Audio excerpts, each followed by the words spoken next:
Берничә сүз бу китап ничек туды һәм ни өчен без шушы темага алындык. Заманда барыгыз да беләсездер инде, мин икенче бөтен дөнья сугыш тарихы белән шөгыльләндем. Идел Урал легион тарихы белән шөгыльләндем. Германиядә озак вакыт уздырып материаллар тупладым. Һәм менә шул икенче бөтен дөнья сугышы вакытын өйрәнгән вакытта һәм татар язмышын өйрәнгән вакытта мин еш кына беренче бөтен дөнья сугышы тарихына караган материалларын табылайм.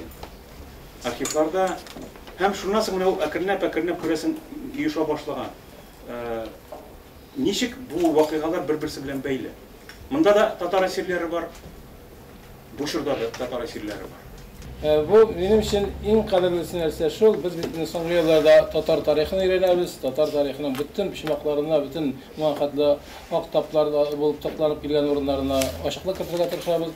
Менә бу яктан караганда бу татарның, татар тарихының, татар кешесе язмышының бөтенләй моңа кадәр әле ныгытып өйрәнмәгән бер өлкәсенә үтеп кергән.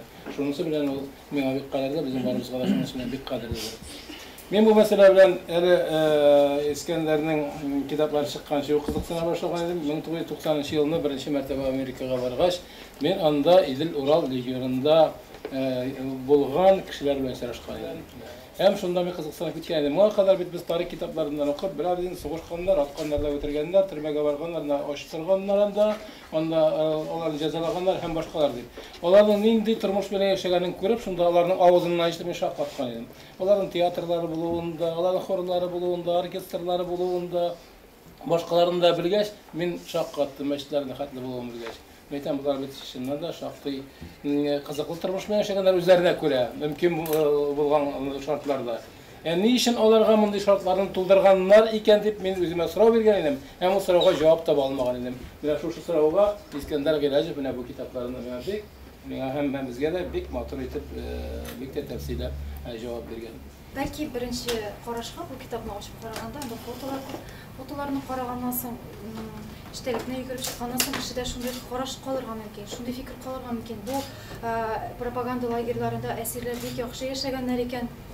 Бик бәйрәмнәр итеп кенә анда ураза гаетләрен, Корбан гаетләрен үткәреп, Сабан туйлары үткәреп, бик күңелле яшәгәннәр икән дигән фикер калырга мөмкин. Ләкин чынлыкта бу алай булмаган әлбәттә. Моны аңлар өчен әле китапны тулысы белән укып чыгарга кирәк. Минемчә, бу мөселман әсирләренең хәтта шушы өстенлекле шартларда яшәсәләр дә, аларның язмышы фаҗигале булган.